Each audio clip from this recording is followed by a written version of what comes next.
নমস্কাৰ পোনপ্ৰথমে সকলোকে আমাৰ চেনেল আসাম ষ্টাডি গাইডলৈ স্বাগতম জনাইছো। আজিৰ ভিডিঅ'ত আমি ডিসকাস কৰিম ইণ্ডিয়ান পলিটি সিৰিজৰ সেকেন্ড পাৰ্ট।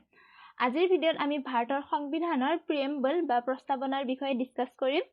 মই আপোনালোকক প্ৰতিটো কোৱেশ্চনৰ এনসাৰৰ লগতে ৰিলেটেড ফ্যাক্টবোৰো কৈ যাম। আপোনালোকে ইম্পৰ্টেন্ট ফ্যাক্টবোৰ নোট ডাউন কৰি ৰাখিব যাতে পিছলৈ সেইবোৰ পাহৰি নাযায়। আৰু আপোনালোকে যদি এই সিৰিজৰ পাৰ্ট 1 এতিয়ালৈ চনে তেন্তে চাই লব, তলৰ ডেসক্ৰিপচনত লিংক দিয়া আছে। আৰু আপোনালোকে যদি এনচিয়েন্ট ইণ্ডিয়ান হিষ্ট্ৰী সিৰিজটি এতিয়ালৈ চোৱা নাই তেন্তে চাই লব, আপোনালোকৰ সুবিধা হোৱাকৈ প্লেলিষ্ট বনোৱা হৈছে আৰু তলৰ ডেসক্ৰিপচনতো লিংক দিয়া আছে, আপোনালোকে তাৰ পৰাও চাব পাৰিব। সো আহক আজিৰ ভিডিঅ'টি ষ্টাৰ্ট কৰো। Question number 1, which of the following is described as the soul of the constitution? ইয়াত সোধা হৈছে যে নিম্নলিখিত কাক সংবিধানৰ আত্মস্বৰূপ বুলি কোৱা হয়। আৰু অপচন কেইটাৰ ভিতৰত কাৰেক্ট এনসাৰটো হৈছে অপচন ডি, প্ৰিএম্বল বা প্ৰস্তাৱনা। ভাৰতৰ সংবিধানৰ প্ৰস্তাৱনাক সংবিধানৰ আত্মস্বৰূপ বুলি কোৱা হয় কিয়নো যেতিয়াই সংবিধানৰ ব্যাখ্যাৰ ক্ষেত্ৰত কোনো সমস্যাৰ সৃষ্টি হয় তেতিয়া প্ৰস্তাৱনাৰ যোগেদি এই সমস্যাবোৰ সমাধান কৰা হয়। Next question number 2, how many times has the preamble of the Constitution of India been amended so far? ইয়াত সোধা হৈছে যে ভাৰতৰ সংবিধানৰ প্ৰস্তাৱনা এতিয়ালৈ কেইবাৰ সংশোধন কৰা হৈছে। আৰু অপচন কেইটাৰ ভিতৰত কাৰেক্ট এনসাৰটো হৈছে অপচন এ, once। ভাৰতৰ সংবিধানৰ প্ৰস্তাৱনা আজিলৈ এবাৰ সংশোধন কৰা হৈছে আৰু এই সংশোধনটো হৈছে 1976 ৰ 42nd এমেন্ডমেন্ট। এই 42nd এমেন্ডমেন্টৰ জৰিয়তে ভাৰতৰ সংবিধানৰ প্ৰস্তাৱনাত সেকুলাৰ, সোশিয়েলিষ্ট আৰু ইন্টিগ্ৰিটি এই তিনিটা শব্দ এড কৰা হৈছে।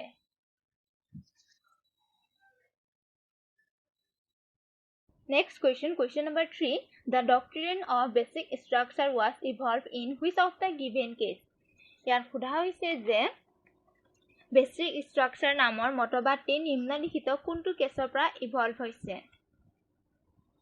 আৰু অপচন কেইটাৰ ভিতৰত কাৰেক্ট এনসাৰটো হৈছে option B, Kesavananda Bharati case. Basic structure বা বুনিয়াদী গঠন এই ডক্ট্ৰিনটি কেশৱানন্দ ভাৰতী কেছৰ পৰা ইভলভ হৈছে। 1973 কেশৱানন্দ ভাৰতী কেছত সুপ্ৰিম কোৰ্টে কৈছে যে পাৰ্লিয়ামেন্টে আৰ্টিকল 368 অধীনত সংবিধান সংশোধন কৰিব পাৰিব, কিন্তু ভাৰতৰ সংবিধানৰ বেসিক স্ট্ৰাকচাৰ বা বুনিয়াদী গঠন চেঞ্জ কৰিব নোৱাৰিব। Next question number 4, the ideals of liberty, equality and fraternity in the preamble have been taken from? ইয়াত সোধা হৈছে যে প্ৰস্তাৱনাৰ স্বাধীনতা, ক্ষমতা আৰু ভাতৃত্ব এই আদৰ্শ ক'ৰ পৰা লৈছে। আৰু অপচন কেইটাৰ ভিতৰত কাৰেক্ট এনসাৰটো হৈছে অপচন এ, ফ্ৰেঞ্চ ৰিভলিউচন। ভাৰতৰ সংবিধানৰ প্ৰস্তাৱনাত স্বাধীনতা, সমতা আৰু ভাতৃত্ব এই আদৰ্শ 1789 ফ্ৰেঞ্চ ৰিভলিউচনৰ পৰা লোৱা হৈছে। Next question number 5, which of the following amendment act amended the preamble? ইয়াত সোধা হৈছে যে নিম্নলিখিত কোনটো সংশোধনী আইনৰ দ্বাৰা প্ৰস্তাৱনা সংশোধন কৰা হৈছিল। আৰু অপচন কেইটাৰ ভিতৰত কাৰেক্ট এনসাৰটো হৈছে option B, 42nd amendment. 42nd amendment বা 42তম সংশোধনী আইনৰ দ্বাৰা প্ৰস্তাৱনা প্ৰথমবাৰৰ বাবে সংশোধন কৰা হৈছিল। এই সংশোধনী আইনক officially 42nd constitutional amendment act 1976 বুলি কোৱা হয় আৰু এই আইনখন ইমাৰ্জেন্সি সময়ত প্ৰণয়ন কৰা হয়। আৰু 42nd এমেন্ডমেন্টক ভাৰতৰ মিনি কনষ্টিটিউচন বুলি কোৱা হয় কিয়নো এই এমেন্ডমেন্টৰ জৰিয়তে কনষ্টিটিউচনৰ প্ৰিএম্বলত নতুন ৱৰ্ড এড কৰাৰ লগতে সংবিধানৰ বেছিভাগ পাৰ্টকে এমেন্ড কৰা হৈছিল আৰু লগতে বহুতো নতুন আৰ্টিকলছ আৰু ক্লজ সন্নিৱিষ্ট কৰা হৈছিল। Next question number 6, which one of the following words was not included in the preamble of the Indian Constitution in 1947? ইয়াত সোধা হৈছে যে 1947 চনত ভাৰতৰ সংবিধানৰ প্ৰস্তাৱনাত তলত উল্লেখ কৰা কোনটো শব্দ সন্নিৱিষ্ট কৰা হোৱা নাছিল। আৰু অপচন কেইটাৰ ভিতৰত কাৰেক্ট এনসাৰটো হৈছে অপচন ডি, ইন্টিগ্ৰিটি বা অখণ্ডতা। 1947 চনত ভাৰতৰ সংবিধানৰ প্ৰস্তাৱনাত ইণ্টিগ্ৰিটি শব্দটি সন্নিৱিষ্ট কৰা হোৱা নাছিল 1976 42nd সংশোধনী আইনৰ দ্বাৰা ইণ্টিগ্ৰিটি ৱৰ্ডটি প্ৰস্তাৱনাত এড কৰা হয় Next question number 7. The idea of preamble has been borrowed in Indian Constitution from the Constitution of ইয়াত খোদা হৈছে যে ভাৰতৰ সংবিধানত প্ৰস্তাৱনাৰ ধাৰণাটি কোনখন দেশৰ সংবিধানৰ পৰা বৰো কৰিছে আৰু অপচন কেইটাৰ ভিতৰত কাৰেক্ট এনসাৰটো হৈছে অপচন ডি USA ভাৰতৰ সংবিধানত প্ৰস্তাৱনাৰ ধাৰণাটি USA বা ইউনাইটেড ষ্টেটছ অফ আমেৰিকাৰ সংবিধানৰ পৰা বৰো কৰিছে আমেৰিকাৰ সংবিধানত পোন প্ৰথমে প্ৰস্তাৱনা বা প্ৰিএম্বল আৰম্ভ হৈছিল Next question number 8 The word secular and socialist were added to the preamble of Indian Constitution by the ইয়াৰ খোদা হৈছে যে ভাৰতৰ সংবিধানৰ প্ৰস্তাৱনাত সেকুলাৰ আৰু সোশিয়েলিষ্ট শব্দ কেইটা কোনটো এমেন্ডমেন্টৰ জৰিয়তে সন্নিৱিষ্ট কৰা হৈছে আৰু অপচন 4টাৰ ভিতৰত কাৰেক্ট এনসাৰটো হৈছে অপচন সি 42nd এমেন্ডমেন্ট 1976 ৰ 42nd এমেন্ডমেন্ট এক্টৰ দ্বাৰা ভাৰতৰ সংবিধানৰ প্ৰস্তাৱনাত সেকুলাৰ আৰু সোশিয়েলিষ্ট শব্দ কেইটা এড কৰা হৈছে এতিয়া হিসু question number 9 লৈ which of the following word has not been written in the preamble of the Indian Constitution ইয়াত খোদা হৈছে যে তলত উল্লেখ কৰা কোনটো শব্দ ভাৰতৰ সংবিধানৰ প্ৰস্তাৱনাত উল্লেখ কৰা হোৱা নাই আৰু অপচন কেইটাৰ ভিতৰত কাৰেক্ট এনসাৰটো হৈছে option D Indians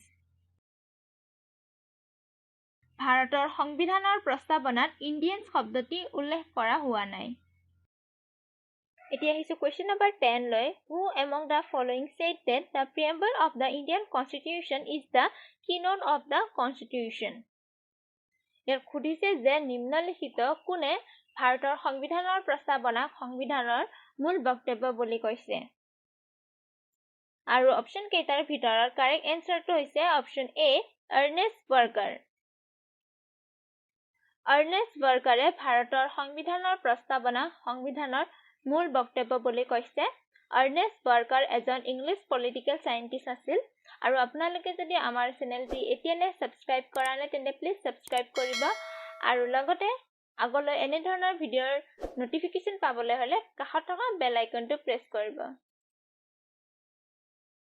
Next question number 11 Where have the words we the people of India been used in the Constitution of India ইয়াত খোদা হৈছে যে we the people of India অৰ্থাৎ আমি ভাৰতৰ লোকসমূহে এই শব্দটি ভাৰতৰ সংবিধানৰ ক'ত ব্যৱহাৰ কৰা হৈছে আৰু অপচন কেইটাৰ ভিতৰত কাৰেক্ট এনসাৰটো হৈছে option D preamble of the Constitution বা ভাৰতৰ সংবিধানৰ প্ৰস্তাৱনা ভাৰতৰ সংবিধানৰ প্ৰস্তাৱনাত we the people of India শব্দটি ব্যৱহাৰ কৰা হৈছে we the people of India শব্দটিৰে ভাৰতৰ সংবিধানৰ প্ৰস্তাৱনা আৰম্ভ হয় এতিয়া হিসু question number 12 লৈ in which case did the Supreme Court first declare that the preamble is not a part of the Constitution ইয়াত খোদা হৈছে যে সুপ্ৰিম কোৰ্টে নিম্নলিখিত কোনটো কেছত প্ৰিএম্বলক কনস্টিটিউচনৰ পাৰ্ট নহয় বুলি ডিক্লেয়াৰ কৰিছে আৰু অপচন কেইটাৰ ভিতৰত কাৰেক্ট এনসাৰটো হৈছে অপচন এ বিৰুবাৰী ইউনিয়ন কেছ 1960 ৰ বিৰুবাৰী ইউনিয়ন কেছৰ সুপ্ৰিম কোৰ্টে প্ৰিএম্বলক কনস্টিটিউচনৰ পাৰ্ট নহয় বুলি কৈছে বৰঞ্চ প্ৰিএম্বলক কনস্টিটিউচনৰ প্ৰভিজনবোৰৰ পদ নিৰ্দেশক নীতি হিচাপেহে গণ্য কৰা হয় Next question number 13 Which of the following is not a basic features of the Indian Constitution ইয়াত হৈছে যে নিম্নলিখিত কোনটো ভাৰতৰ সংবিধানৰ বেসিক ফিচাৰ্স নহয় আৰু অপচন কেইটাৰ ভিতৰত কাৰেক্ট এনসাৰটো হৈছে অপচন এ প্ৰেসিডেন্সিয়েল গভৰ্নমেন্ট ভাৰতবৰ্ষত ৰাষ্ট্ৰপতি শাসিত চৰকাৰৰ প্ৰচলন নাই ভাৰতৰ সংবিধান অনুসৰি ভাৰতবৰ্ষত সংসদীয় পদ্ধতিৰ চৰকাৰ বা পাৰ্লিয়ামেন্ট গভৰ্নমেন্টৰহে ব্যৱস্থা আছে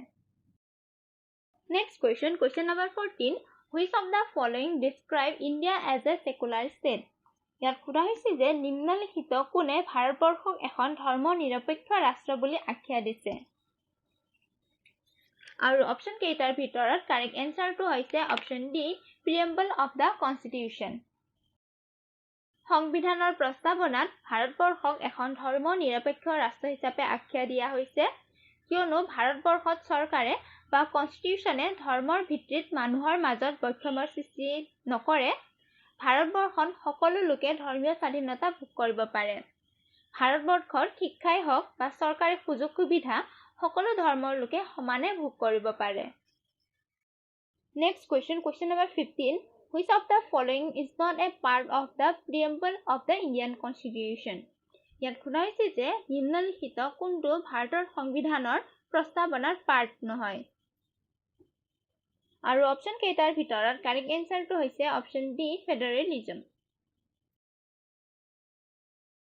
ভাৰতৰ সংবিধানৰ প্ৰস্তাৱনাত ফেডাৰেলিজম শব্দটি উল্লেখ কৰা হোৱা নাই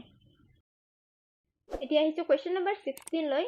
in which of the following are the basic aims and objectives of the Indian Constitution discussed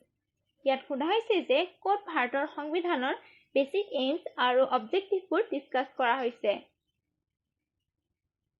আৰু অপশ্যন কেইটাৰ ভিতৰত কাৰেক্ট এনসাৰটো হৈছে অপশ্যন বি প্ৰিএম্বল ভাৰতৰ সংবিধানৰ বেসিক এইমছ আৰু অবজেক্টিভবোৰ প্ৰস্তাৱনাত ডিসকাস কৰা হৈছে